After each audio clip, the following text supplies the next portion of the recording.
2 new teams are coming to the ECHL next season. We'll talk with the man responsible for them. We look back on the life of the father of the ECHL. And it's a hockey show. That means we have hockey highlights. All that and more right now on ECHL Week.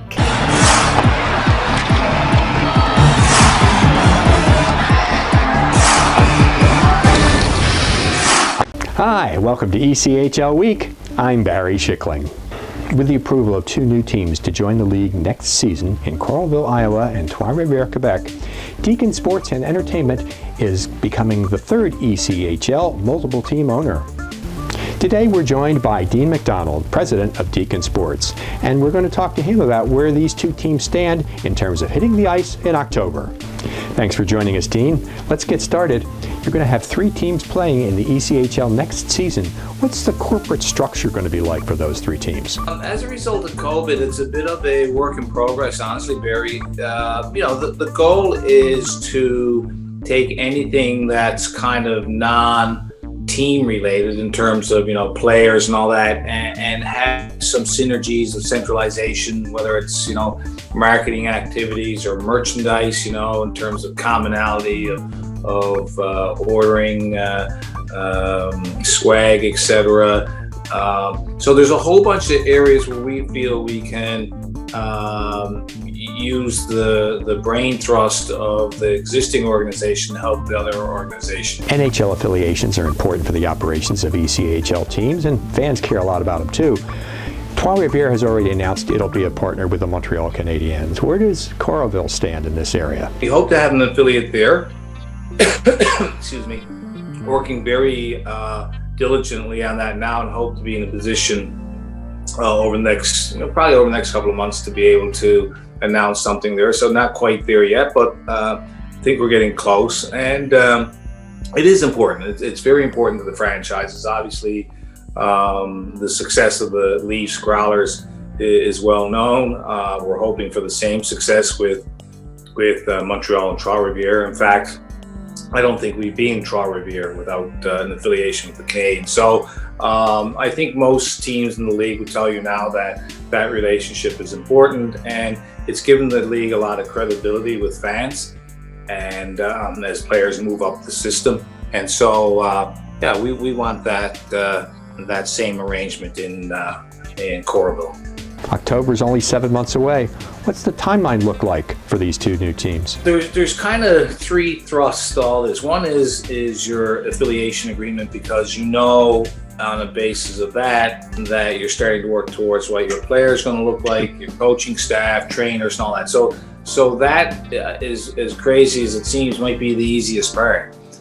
Then you have to get a name, logo, brand, personality. That's really important, because if that doesn't connect with the community, you're gonna be working behind the 8 ball before you get out of the gate. So having that secret sauce of actually making sure you've made that connection with your community is really important. So in both Trois-Rivieres and in Coralville, we're really close to what we're going to do there. And then the whole thrust of getting season ticket holders going, sponsorships, those sorts of things. That takes months. It's not, you don't come out like a week before the season and say, hey, here we go. I mean, I know in Trois-Rivieres, because we're well along there, is, we're hoping to be in market for season ticket holders probably in the next 4 to 6 weeks.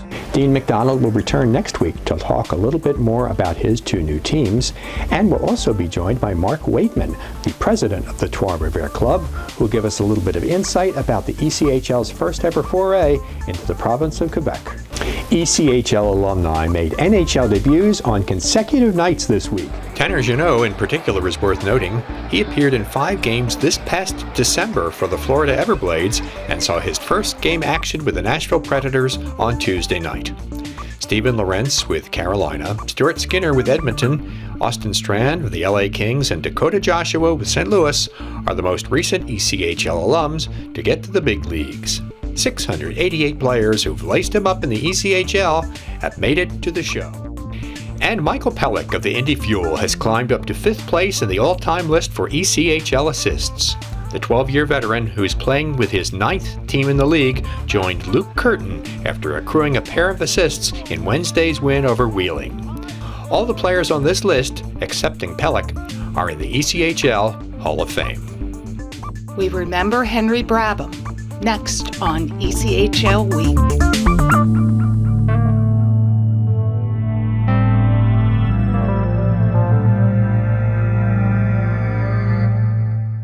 Jordan knows he shouldn't eat this entire bowl of nachos, but tonight he's earned that right, because a few hours ago in the middle of happy hour, he recognized a sign. Not from the gods or a bolt of lightning, but from a double heart, a kissy face, and a fourth ha in ha ha ha. That's when Jordan knew he was buzzed. So when it was time to go, he got a ride home instead of driving. Be a legend like Jordan. Recognize your buzzed warning signs and get a ride home. Buzz driving is drunk driving.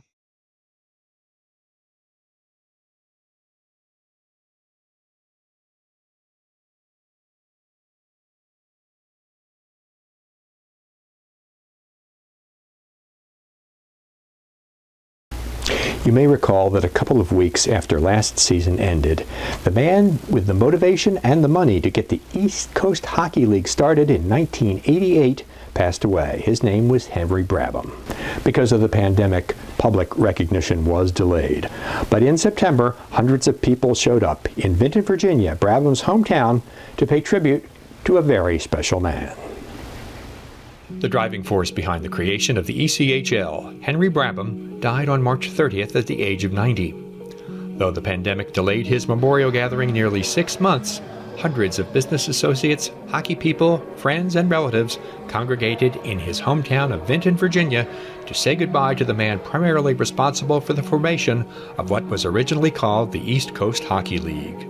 In 1988, Brabham spent hundreds of hours driving to small arenas throughout the East in attempting to put together locations for a group of minor pro teams.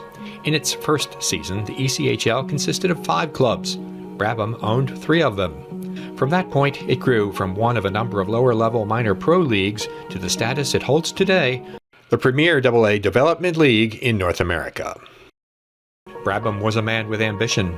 He founded his own petroleum company and owned a convenience store chain in the Roanoke Valley. In addition to serving as mayor of Vinton, he also developed and was the longtime owner of the Lancerlot Sports Complex, where one of those first teams, the Virginia Lancers, played. It seemed appropriate that the complex hosted his memorial gathering. The ECHL's trophy for the best regular season record, the Brabham Cup, is named in his honor. Here's the first commissioner of the ECHL, now the league's commissioner emeritus, Pat Kelly. He said when he went to college in Greensboro, North Carolina, I started playing in Greensboro in 1959. He was going to school there. And he said he fell in love with the game of hockey. He said, I always remember that redheaded guy that was skating around fighting everybody, and I wanted to be part of hockey when I had a chance to get into it. But that was my first hockey, because he was born and raised in Columbia, South Carolina. But he fell in love with hockey after he'd seen a few games. Another notable indication of Brabham's importance to the league was that when the ECHL Hall of Fame was developed in 2008, he was one of the inaugural inductees. Brabham had a reputation as a tough businessman, but he was also known as someone who appreciated hard-working people as well as his family and his friends. And he loved hockey, although he discovered it as an adult. He was an awesome family. He was an awesome husband. He loved his family, and his passion was for hockey, and he fought quite a while to keep it here in the valley. When the Lancerlot fell, of course, that was pretty much the end of the hockey team playing here at Lancerlot. But he continued to go to the games for as long as he could, but it was his passion. He loved the game of hockey. Many times he said to me, I wished I knew how to skate when I was a kid, or we had some ice down in Columbia, South Carolina. He said, I liked to have been born in Canada. That way I could have started playing hockey and got into some fights. Whether it was for his activities and financial resources, which established the league in the 1980s and 90s, or the league's success, which came after his retirement from day-to-day involvement, Henry Brabham will always be remembered as the father of the ECHL.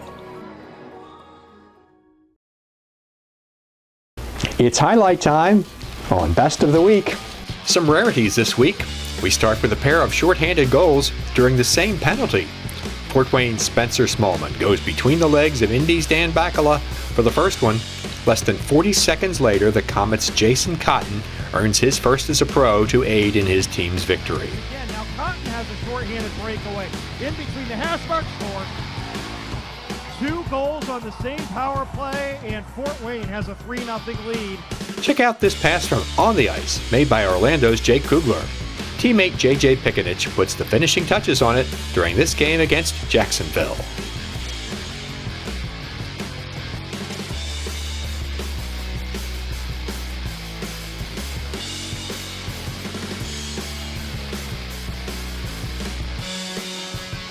Two goals in the last 10 seconds of the third period? South Carolina does it here to force overtime against Florida. The Everblades ended up taking the shootout.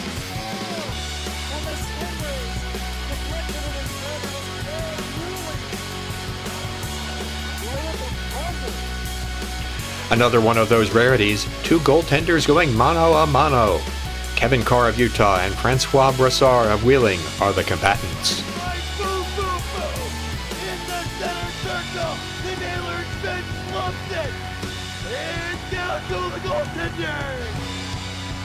And we wrap up with Evan Wenninger of Wichita making one of his 50 saves during a victory over Rapid City. That's the most saves made by a goalie in one game this season. That wraps up another edition of ECHL Week. Thank you very much for watching. Make sure to follow us on all of our social media channels. Like us and follow us too. That really helps our cause. We appreciate that. See you next time. Take care.